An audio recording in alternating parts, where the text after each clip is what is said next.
Felicito a Janet Jara y a José Antonio Kast por su paso a la segunda vuelta. Que ahora comienza el momento en el cual ustedes deberán escoger, los que votaron y los que no votaron por mí. Agradecerle a Johannes Kaiser por el apoyo irrestricto, como ustedes han señalado, para esta segunda vuelta electoral. Habrán solo 2 candidatos con 2 proyectos país muy distintos detrás, pero además con liderazgos distintos. El llamado es a todos los chilenos a que unidos logremos recuperarnos, saquemos adelante nuestra patria, que es lo más importante. El próximo domingo 14 de diciembre, Chile elegirá una vez más a la próxima presidenta o presidente de nuestro país, quien deberá regir los destinos de nuestra patria por los próximos 4 años. Repasamos los datos más importantes, los números. José Antonio Kast sacó, bueno, vamos a empezar con la ganadora, Janet Jara. Decíamos, es la candidata de una coalición que se llama Unidad por Chile, donde está el Partido Comunista a la que ella pertenece, ¿no? Por eso decíamos al comienzo, en el primer bloque, una verdad media es que todo el tiempo diga la comunista o el Partido Comunista. Claro. Es del Partido Comunista, eso es real, pero encabeza una coalición mucho más grande donde está el Partido Socialista, el Frente Amplio, la Convergencia, etcétera. De alguna manera es el mismo frente oficialista del cual es el actual presidente Gabriel Boric. Bueno, Janet Jara, que veíamos en imágenes recién, sacó el 26,8%. José Antonio Kast, el 23,9% del Partido Republicano. Acá hay que decir que la derecha se dividió en la elección presidencial, pero también hubo elección legislativa y ahí fueron como coalición. Franco Parisi, del Partido de la Gente, que fue de alguna manera la sorpresa con el 19,7%, y después los que siguen, Johannes Kaiser del Partido Nacional Libertario con el 13,9% y Evelyn Matei de Chile Vamos con el 12,5%. Yo, como siempre, en la columna internacional me pongo la remera para ilustrar el país que estamos hablando, por eso ahora me puse la camiseta de Chile, como pueden ver.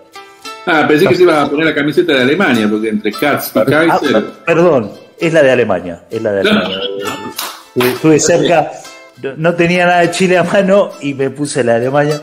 Muy bien, Felipe, usted no reconoce cuál es la camiseta de Chile, pero me siguió la morada, porque hay un dato curioso ahí. Los 3 candidatos de la derecha son de origen alemán.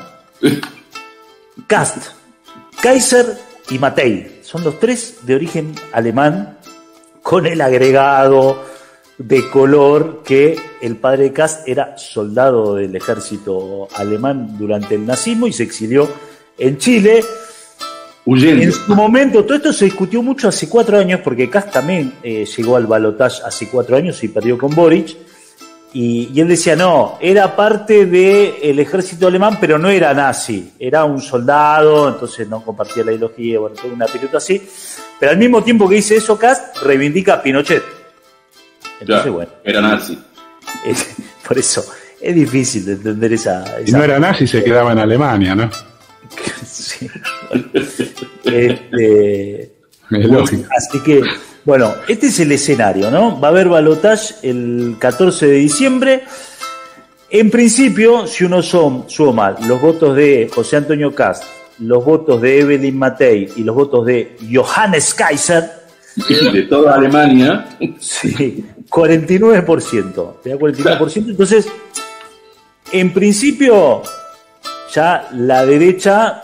cuenta, si uno hiciese un pronóstico numérico, con muchas posibilidades de ganar esta elección. Ahora, después tenés lo que sacó Franco Parisi, que casi llega al 20%, y podríamos decir que estuvo cerca de acceder al balotaje. Franco Parisi, él dice que es de centro y que defiende la clase media. Juega de arquero, sí. Pero estuvo promoviendo un dicho también que decía... ni facho ni comunacho, ¿no? Como para diferenciarse de los candidatos, mucho eslogan. Ahora, si uno mira las propuestas de Franco Parisi, él habla de expulsar a todos los migrantes, castrar químicamente a los agresores sexuales, eliminar ministerios, es decir, una plataforma también de derecha, ¿no? De una derecha importante. Entonces, Ahora, hay que ver si esos votos se trasladan directamente a esta coalición de centro-derecha, ¿no? Hay que ver. Después, otro dato a tener en cuenta, importante, fue la primera elección en Chile que tuvo voto obligatorio y la participación fue muy alta, del 85%. Yo recién estaba mirando los números de la elección anterior, la que ganó Boric. En esa elección, ¿sabe cuánta gente votó en porcentaje? ¿Cuánto? 44%. La mitad. Es decir, claro, sí, prácticamente la mitad. Entonces, ahí también es difícil, ¿no? Digo, la remontada para la coalición de centro-izquierda, porque antes vos decís, bueno, en una elección donde votó el 44%, si yo promuevo la participación, hay muchos votos de gente que no votó y que no sabes para dónde va a ir. Acá, el 85% es difícil de superar. Quizás se supere, pero no por un margen muy grande. Entonces, bueno, ahí la tienen difícil. Hoy escuché también algunas personas que decían, ojo que Kast tiene mucha resistencia y por ahí no todos los votos que fueron a las otras posibilidades, a los otros candidatos de centro derecha o de extrema derecha, van a ir hacia José Antonio Kast. Así que ahí tenés otro tema. Otro dato curioso de Parisi, que también salió tercero en el 2021, con menos votos, con el 12%, casi 13%, pero bueno, ya marcando una tendencia, ¿no? Ya 2 veces que sale tercero. En la elección del 21, Parisi, le mandamos un saludo desde la camiseta que tengo. Parisi no vivía en Chile, hizo toda la campaña por redes sociales, vivía en Alabama, él es economista, y no podía volver a Chile porque tenía una denuncia por alimentos, por no pasarle la cuota de alimentos a sus hijos. Bueno, finalmente... Un lugar muy progresista, Alabama, ¿eh? Claro, sí. Alabama. En el 23, finalmente Franco Parisi pagó esa deuda y sí, se instaló en Chile, porque si volvía a Chile después no iba a poder volver a Estados Unidos, ¿no? Entonces, eso como para pintar lo que fue el candidato sorpresa. Otra particularidad es que si vemos la distribución en el mapa chileno, Parisi ganó en el norte, en la región de Antofagasta. Curiosamente, es la región que más migrantes tiene. 20% ya de la población de Antofagasta es migrante. La mayoría viene de Venezuela, y ustedes saben, o no sé si saben, pero a diferencia de lo que pasó en Argentina, en Chile hay mucha resistencia a la migración venezolana. Hubo, sobre todo en el norte, donde ganó Parisi, episodios de violencia, donde se ha perseguido a los venezolanos, donde venezolanos que ingresaron de manera irregular al país, por ahí acampaban en el desierto, iban y les prendían fuego las carpas. Bueno, situaciones muy violentas las que se dieron en Chile. Si analizamos después el tema de la coalición de centroizquierda, bueno, es también curioso que alguien que esté en el gobierno saque tan pocos votos en primera vuelta, ¿no? Un 26% en primera vuelta es poco para una coalición joven, la primera vez que gobernaba un partido de izquierda en Chile, y ahí también se explica esto con algunos déficits que tuvo la gestión de Gabriel Boric. Si quieres, hay un video con muchas imágenes que armó el gran mágico Brennan sobre todo lo que tiene que ver con Chile. ¿Y qué es lo que se le critica a Boric? Por un lado, que la economía no repuntó, sigue habiendo problemas con relación al poder adquisitivo, con el desempleo y demás, y también el tema de la seguridad. Boric de alguna manera se planteó como un gobernante de centro derecha moderno, donde también iba a atender temas como la seguridad, es decir, tomando algunas críticas históricas que se le hacen a la izquierda no solo en Chile, sino también acá en Argentina, en todos lados, es decir, el tema de la seguridad no es un tema solo de la derecha, sino que es un tema que atañe a toda la sociedad.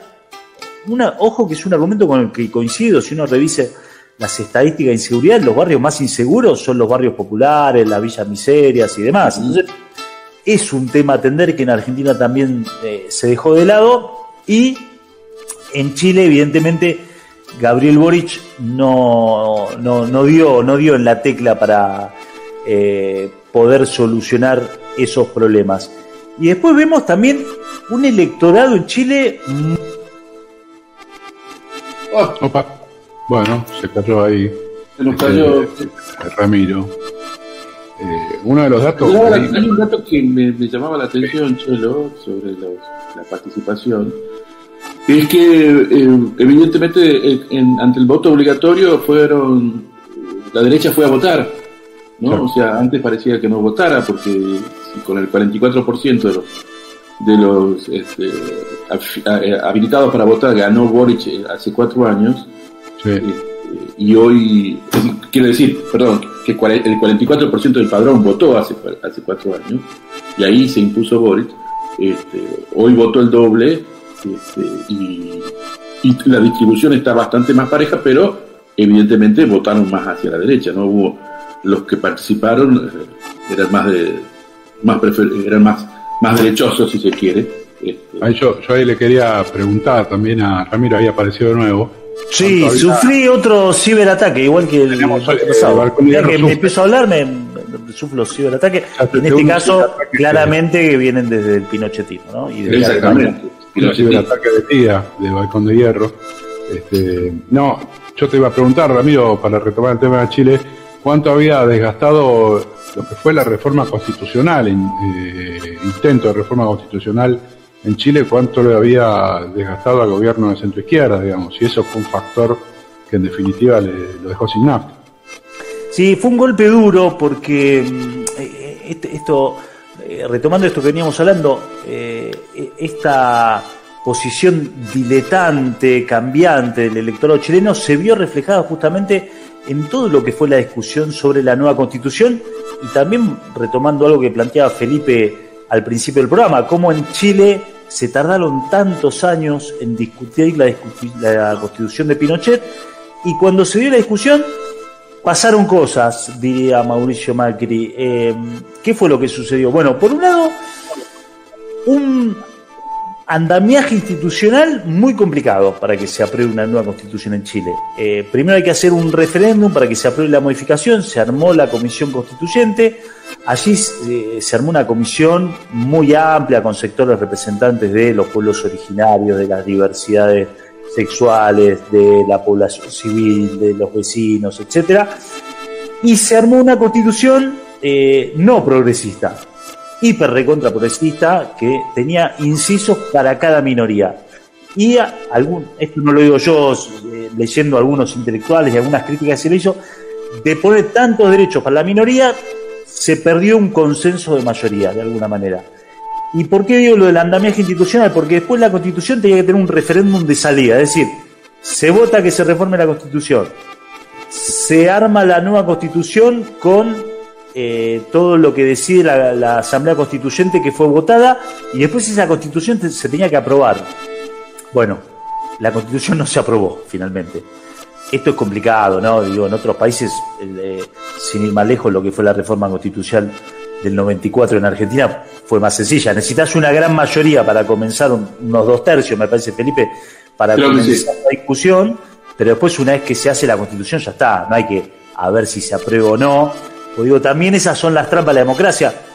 Toda la población leyó la nueva Constitución. Me parece que cuando uno delega en representantes, también confía en esos representantes para que tomen las mejores decisiones. Bueno, en definitiva, y también eso reflejó distintos tiempos políticos, ¿no? Acá vemos las imágenes ¿se acuerdan lo que fue toda esa movida estudiantil y también de la población que en su momento, no me acuerdo el número exacto, pero acá se modificaba el precio del transporte y en ese momento se hizo un juego de palabras, como diciendo, bueno, no me acuerdo si no son 20 pesos, son 20 años o la cantidad de años que llevaba la Constitución de Pinochet, haciendo una alegoría a que lo que en realidad se estaba discutiendo no era el pasaje del transporte público, en este caso del subterráneo, sino la continuidad de un modelo social económico que venía de la dictadura de Pinochet, una de las más largas del continente, ¿no?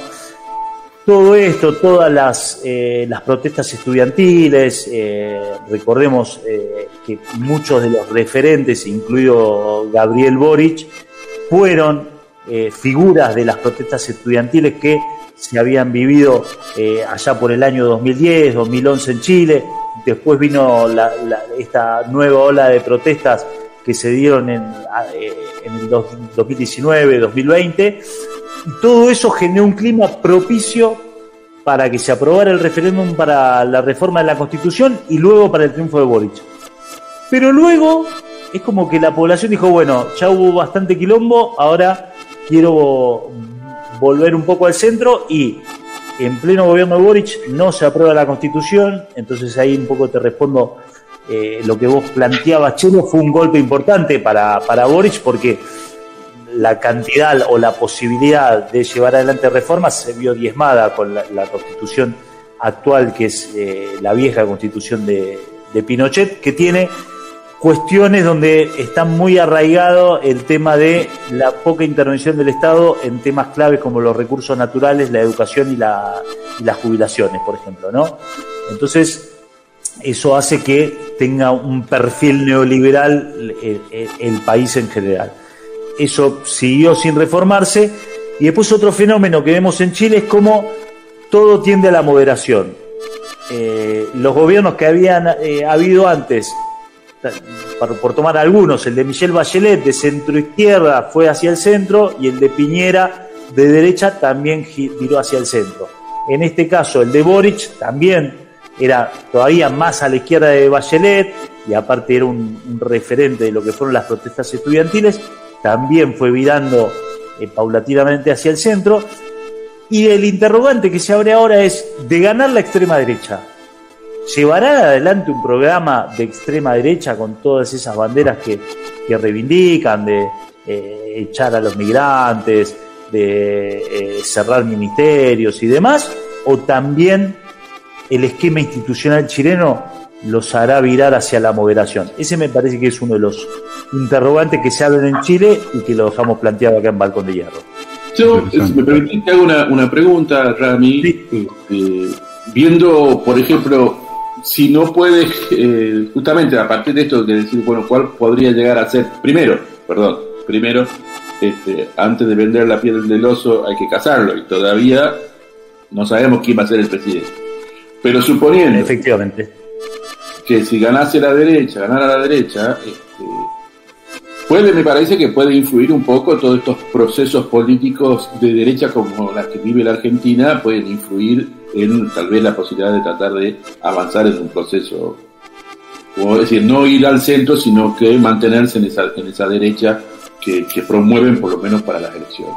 Ahora bien, también está, no sé, te lo planteo como para el análisis, la derrota que sufrió Noboa en Ecuador, donde quiso generar una transformación a partir de una consulta popular, y que fue derrotado abiertamente, ¿no? O sea, sin miramientos. Digo,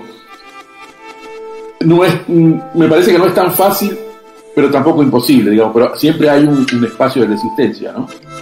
Sí, bueno, en referencia a lo que decís de Ecuador, tiramos un poco de información al respecto. En Ecuador también el domingo hubo elecciones y se votó un referéndum donde Noboa hacía 5 preguntas que influían o promovían reformas importantes en el Ecuador. ¿Qué era lo que se preguntaba?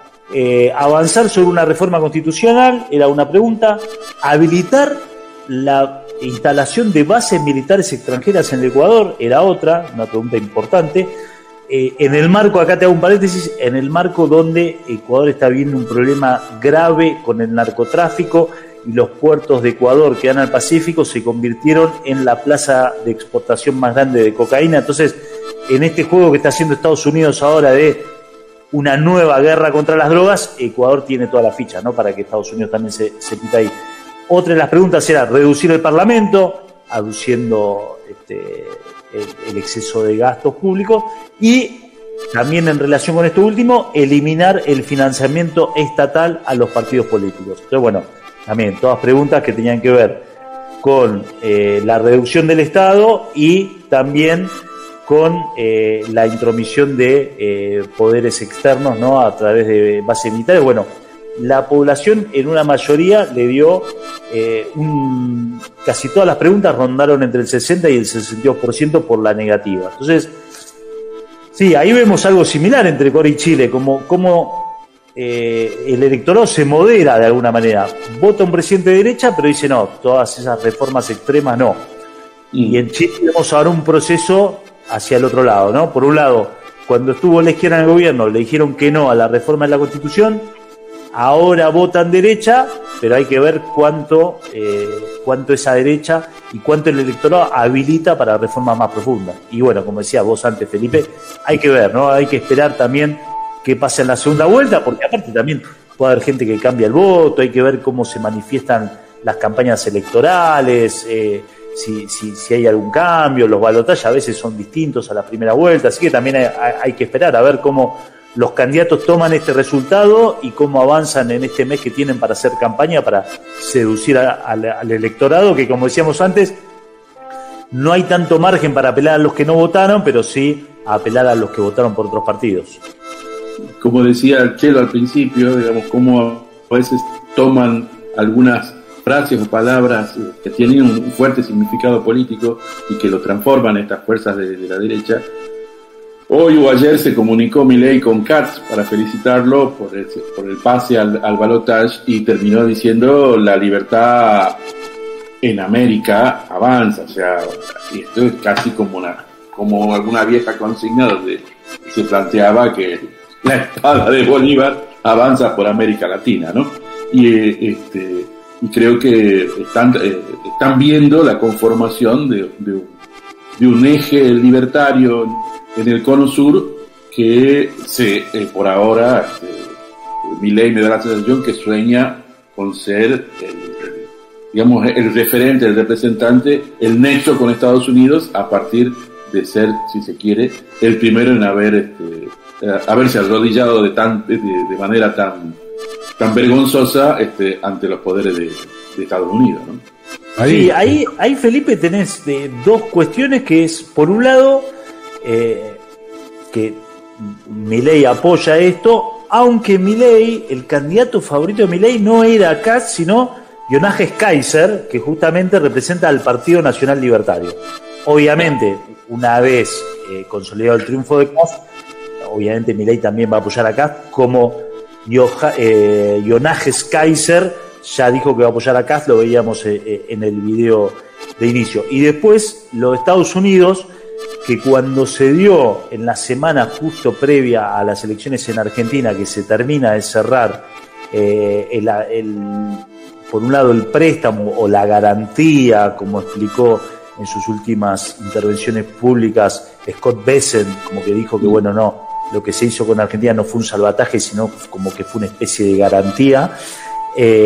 También lo que miraba Estados Unidos ahí era el mapa regional, es decir, nosotros tenemos que apuntalar a Milei porque tiene que ganar estas elecciones, porque Milei es un faro que sirve de referencia a otros países donde también va a haber elecciones. El caso inmediato era Chile, pero después vamos a tener elecciones también el año que viene en Brasil, donde se dirime ahí también una elección muy importante, y Estados Unidos está jugando esta ficha, ¿no? De lograr gobiernos pro-norteamericanos y de derecha, quizás no todos iguales, con distintas características, en la región.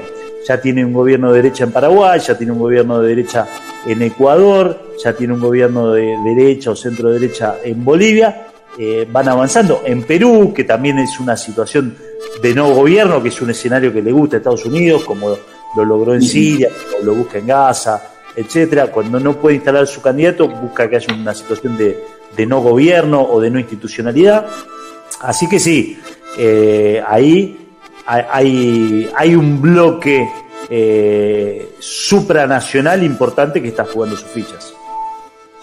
Yo quería comentar, digo, que todo este análisis que nosotros hacemos va a una velocidad, o que hace Ramiro, mejor dicho, ¿no? Va a una velocidad, y hoy los estímulos que recibe el elector, aquel que finalmente elige a estos gobiernos, van a otra velocidad.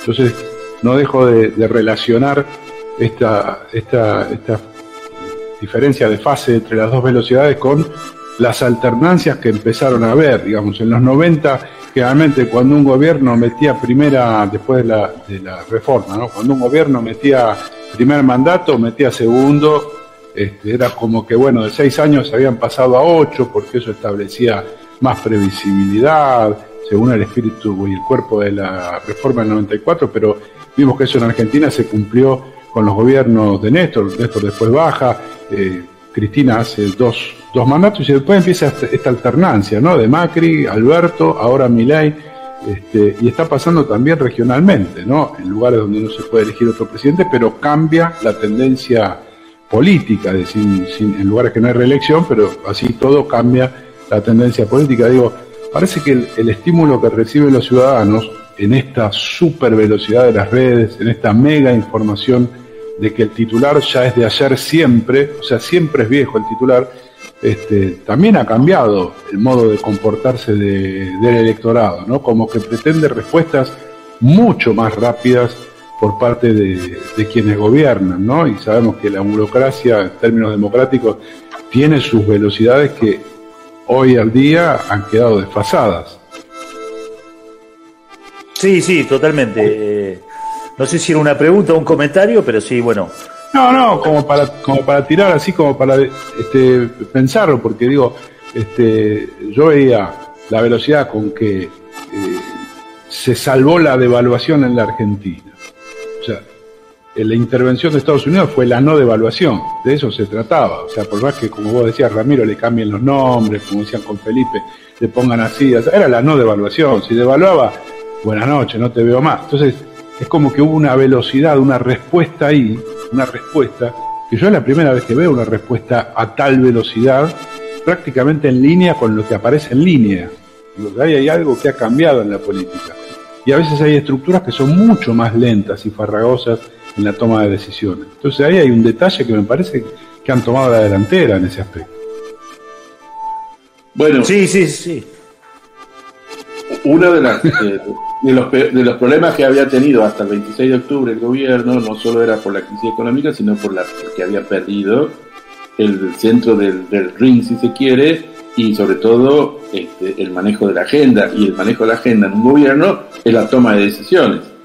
Y en ese sentido estaban, hasta que no apareció el salvataje aunque lo llamen de otra manera, que le ofreció, que le dio Estados Unidos al gobierno de Milei, esto venía, digamos, cuesta abajo.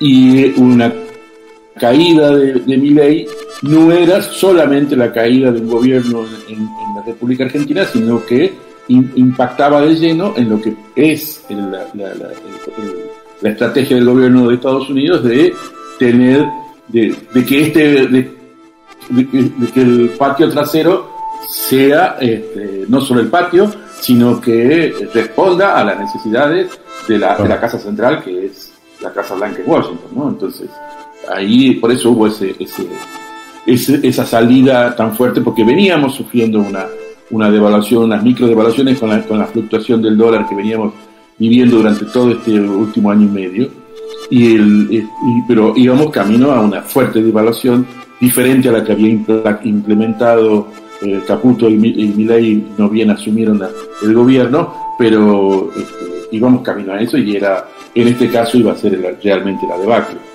Y porque están en juego otras cosas, creo que por eso mismo está en juego el control de Chile y toda su riqueza también natural, está en juego el control de Bolivia, y por qué no el control por la República de Brasil, como recién destacaba Ramiro, sobre las elecciones que se van a producir el próximo año en Brasil, y donde Lula busca una nueva reelección, como convirtiéndose en una última barrera de estos sectores más progresistas dentro de lo que en el subcontinente que es de América del Sur, y porque yo no sé cuál va a ser el devenir del partido de ahí del gobierno de Colombia, que también tiene que renovar su mandato, y solamente nos quedaría como barrera de Venezuela, que está absolutamente atacada por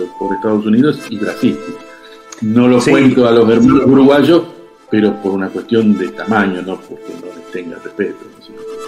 No, ahí dos cosas. Ahí retomo lo que vos decís. mientras veíamos estas imágenes, recién chequeé el dato, porque yo dije no son 2 pesos, son 20 años.